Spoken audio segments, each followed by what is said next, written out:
Здравствуйте! В эфире программа «Энергетика Якутии. Отраслевые новости». С вами Татьяна Каракулова, и сейчас коротко о главных темах выпуска. Энергетики Якутскэнерго заступают на новогоднее дежурство. В Якутии потребление электрической энергии достигло нового исторического максимума. Якутскэнерго ввело эксплуатацию подстанцию «Судоверфь» классом 110 на 6 киловольт.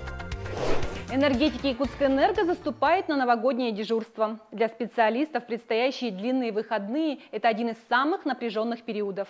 В особом режиме работают дежурный персонал подразделений и специалисты оперативно-диспетчерских служб. К новогодним каникулам на объектах готовились ответственно и заранее. Как будут работать энергетики, узнал наш корреспондент.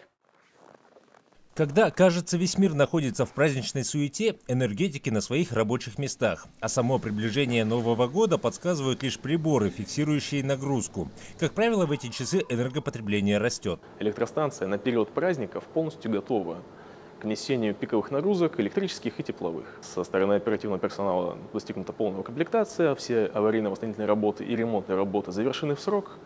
Станция полностью готова. Новый год на своих рабочих местах встретят сотни специалистов отрасли. Первыми войдут в 2024 год энергетики Колымской группы районов. Через час на Индигирке и уже после на остальной части Якутии. Центральная котельная города Алдан – ключевой объект крупного промышленного города. От его стабильной работы зависит температура батарей в большинстве домов, предприятий и учреждений. Издан приказ по предприятию, назначены ответственные лица. Особый повышенный режим готовности средств и сил аварийных бригад, диспетчерской службы. Весь период с 30 декабря по 9 января называется особым режимом. Запрещены любые плановые работы на сетях электро- и теплоснабжения. Что касается аварийных бригад, то они наоборот усилены. На сегодняшний день компания Якутскэнерго полностью обеспечена аварийным запасом топлива, материалов, запасных частей, которые в полном объеме гарантируют безопасное прохождение и готовность к аварийным ситуациям. А это уже оперативно-диспетчерская служба центральных электрических сетей. В их подчинении обширная территория Якутии, от Хандыги до Бердигистяха. Работа диспетчеров посменная, поэтому кто дежурит в Новый год, знают заранее. Бывает, что несколько лет подряд. Буднично, особого отличия нету, как и любая другая смена ночная. Чтобы праздничные дни не были омрачены, энергетики напоминают простые правила. Обязательно проверяйте исправность электропроводки, розеток и гирлянд. Не используйте одновременно несколько мощных электроприборов, а самое главное, не приближайтесь к энергообъектам и не запускайте фейерверки ближе 25 метров от ЛЭП. В Якутии потребление электрической энергии достигло нового исторического максимума на 45 мегаватт больше предыдущего значения. Это связано с появлением новых потребителей, производственных предприятий, школ, больниц и жилых кварталов. Также росту нагрузки способствуют низкие температуры. Якутскэнерго ввело в эксплуатацию подстанцию «Судоверфь» классом 110 на 6 киловольт. Она обеспечит электроснабжение Жатайской судоверфи, а также создаст резерв мощности для развития поселка Жатай и Якутска. Новая подстанция полностью автоматизирована и оснащена современным отечественным оборудованием. Она находится в теплом помещении, что позволяет бесперебойно работать в любые морозы. Конечно, подстанция «Судоверфь» построена для условий Крайнего Севера. Мы понимаем, что Якутия – это суровый регион, и уделяли повышенное внимание надежности работы данного объекта. Внедрены самые технические последние современные решения. Это и элементы Smart Grid, и элементы цифровой подстанции, которые позволят обеспечить надежное энергоснабжение и судоверфи, и населенных пунктов. Торжественная церемония по вводу подстанции прошла в формате телемоста. Его организовали в мастерских нового учебно-производственного центра Якутскэнерго. Это важнейшая площадка для обучения и повышения квалификации энергетиков региона. В 2023 году здесь завершили создание нового учебного корпуса, который включает в себя мастерские и многофункциональные полигоны. Теперь в УПЦ реализует более 280 образовательных программ.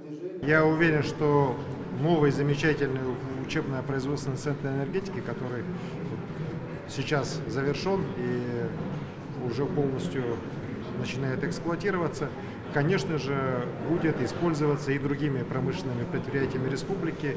Сегодня, благодаря энергетикам, появился объект, в котором реально готовят людей и проводят переподготовку по самым различным направлениям.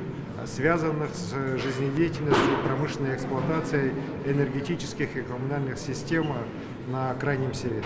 Поэтому уверен, что такой замечательный объект, конечно, будет служить интересам и энергетики Якутии, и других отраслей, таких как газовая промышленность, жилищно-коммунальное хозяйство республики. На Якутской ТЭЦ заменили дымовую трубу. Она прослужила 45 лет. И по итогам диагностики было принято решение вывести ее из работы.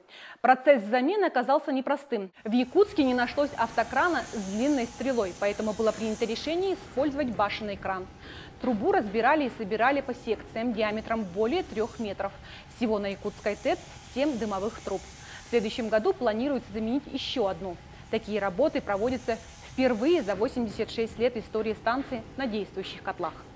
До наступления нового 2024 года осталось совсем немного. Уходящий год в нашей отрасли выдался непростым, но интересным. Подключено к электрическим сетям около 7 тысяч новых потребителей и проведена огромная работа по повышению надежности поставки энергии. Благодаря этому идет повышение качества жизни. С наступающими праздниками жители Якутии поздравляет генеральный директор Якутскэнерго Гаврил Алексеев.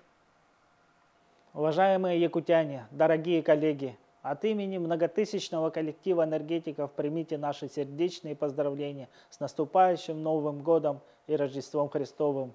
Мы ждем праздника с особым трепетом, подводя итоги уходящего года, вспоминая достигнутые цели, реализованные идеи, планы и замыслы, запечатлев в памяти его печали и радости. Пусть наступающий год будет насыщен новыми планами, вдохновением, творческими идеями и хорошими новостями. Пусть сбудутся ваши заветные мечты. В доме будут достаток и процветание, любовь и взаимопонимание, душевное и финансовое здоровье, мира и добра.